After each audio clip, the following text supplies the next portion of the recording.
Welcome to our channel, Reading Our Bible Across America. Today we will be reading in the Old Testament. Job chapters 33 through 36. Chapter 33. Wherefore, Job, I pray thee, hear my speeches, and hearken to all my words. Behold, now I have opened my mouth. My tongue hath spoken in my mouth. My words shall be of the uprightness of my heart, and my lips shall utter knowledge clearly. The Spirit of God hath made me, and the breath of the Almighty hath given me life. If thou canst answer me, set thy words in order before me, stand up. Behold, I am according to thy wish in God's stead. I also am formed out of the clay. Behold, my terror shall not make thee afraid, neither shall my hand be heavy upon thee. Surely thou hast spoken in mine hearing.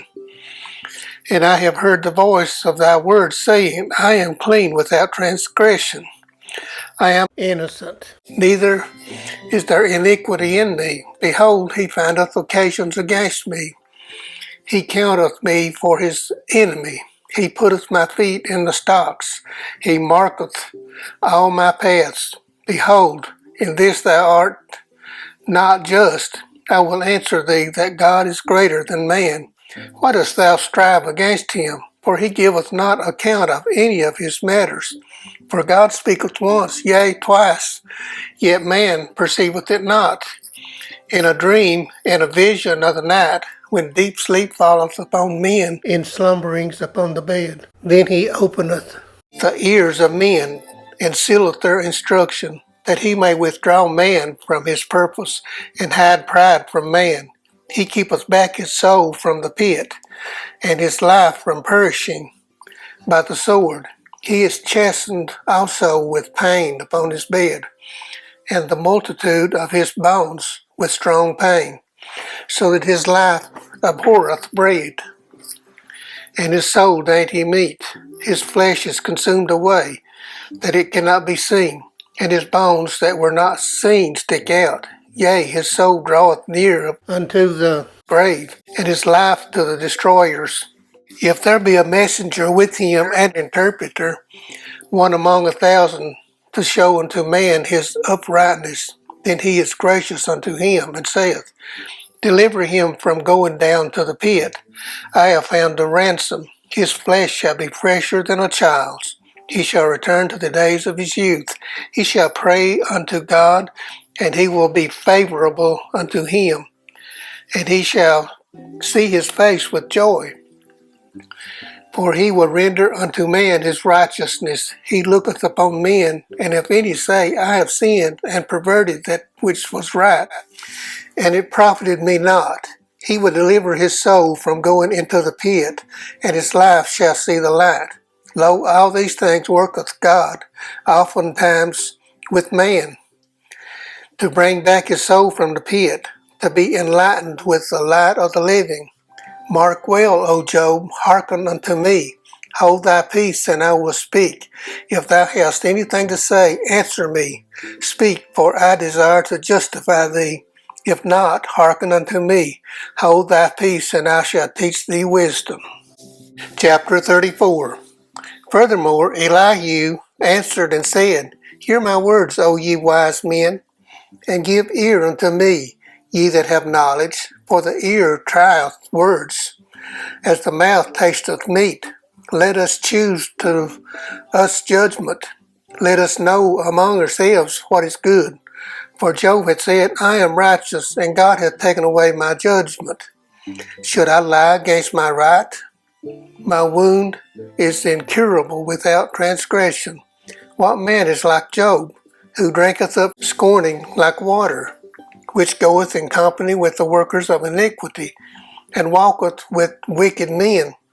For he hath said, It profiteth a man nothing that he should delight himself with God.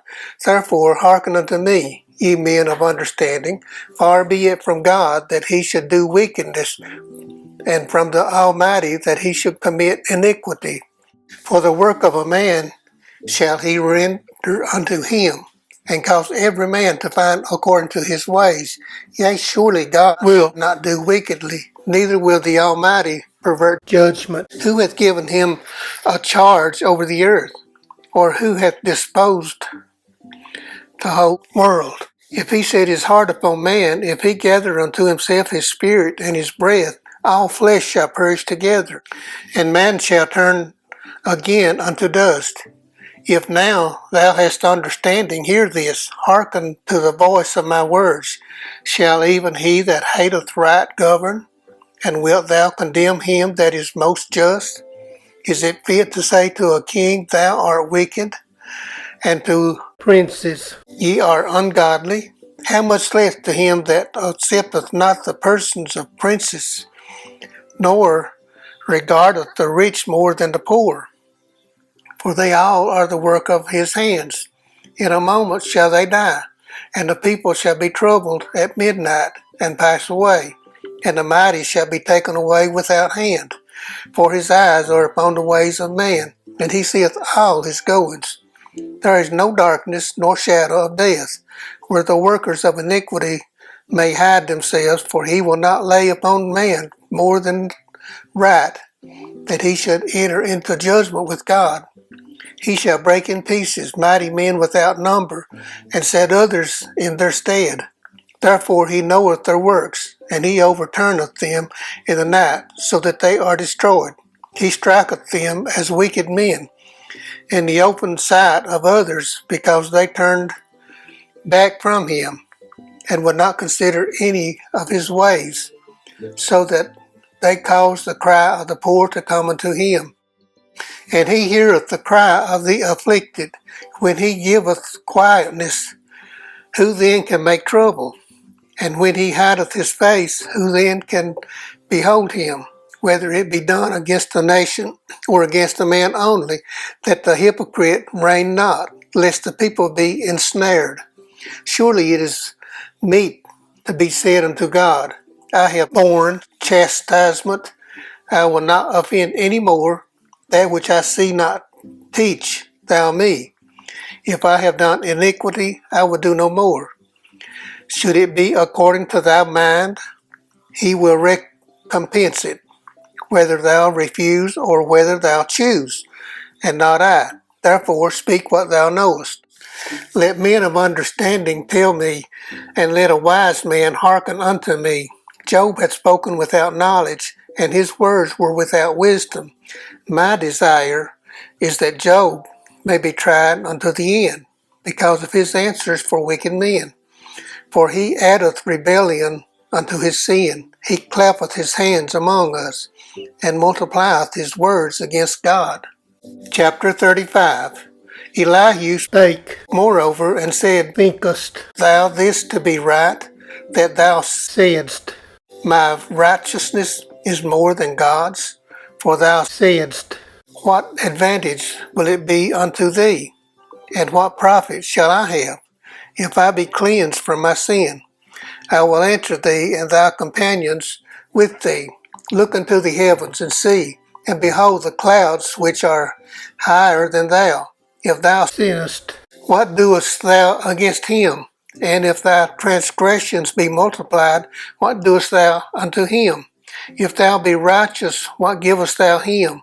Or what receiveth he of thine hand? Thy wickedness may hurt a man as thou art, and thy righteousness may profit the Son of Man. By reason of the multitude of oppressions, they make the oppressed to cry. They cry out by reason of the arm of the mighty. But none saith, Where is God my Maker? Who giveth songs in the night?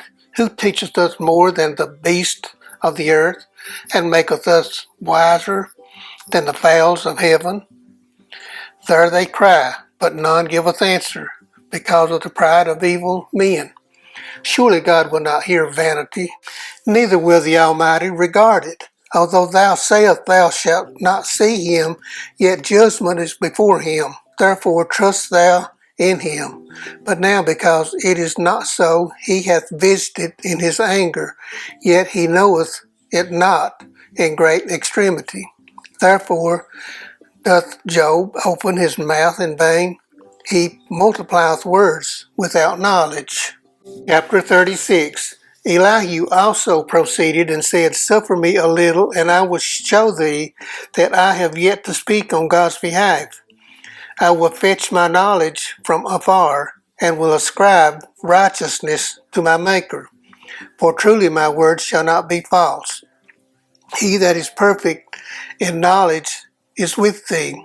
Behold, God is mighty, and despiseth not any. He is mighty in strength and wisdom. He preserveth not the life of the wicked, but giveth right to the poor. He withdraweth not his eyes from the righteous, but with kings are they on the throne. Yea, he doth establish them for ever, and they are exalted. And if they be bound in fetters, and be holden in cords of affliction, then he showeth them their work. And their transgressions that they have exceeded, he openeth also their ear to discipline, and commandeth that they return from iniquity. If they obey and serve him, they shall spend their days in prosperity, and their years in pleasures. But if they obey not, they shall perish by the sword, and they shall die without knowledge. But the hypocrites in heart heap up wrath. They cry not when he bindeth them. They die in youth, and their life is among the unclean. He delivereth the poor in his affliction, and openeth their ears in oppression. Even so would he have removed thee out of the strait into a broad place where there is no straightness. And that which should be set on thy table should be full of fatness. But thou hast fulfilled the judgment of the wicked. Judgment and justice take hold on thee. Because there is wrath, beware, lest he take thee away with his stroke. Then a great ransom cannot deliver thee. Will he esteem thy riches? No, not gold, nor all the forces of strength. Desire not the night. When people are cut off in their place, take heed, regard not iniquity, for this hast thou chosen, rather than affliction. Behold, God exalteth by his power. Who teacheth like him? Who hath enjoined him his way? Or who can say, Thou hast wrought iniquity? Remember that thou magnify his work, which men behold. Every man may see it. Man may behold it afar off. Behold, God is great, and we know him not. Neither can the number of his years be searched out, for he maketh small the drops of water. They pour down rain according to the vapor thereof, which the clouds do drop, and distill upon man abundantly. Also, can any understand the spreading of the clouds, or the noise of his tabernacle? Behold, he spreadeth his light upon it, and covereth the bottom of the sea. For by them judgeth he the people. He giveth meat in abundance. With clouds he covereth the light, and commandeth it not to shine by the cloud that cometh betwixt. The noise thereof showeth concerning it. The cattle also concern the vapor. Thank you for joining us today, and we hope you will join us again tomorrow. Please don't forget to hit the like button and subscribe. Also, leave us some comments. May God bless you and your family. Bye, friends.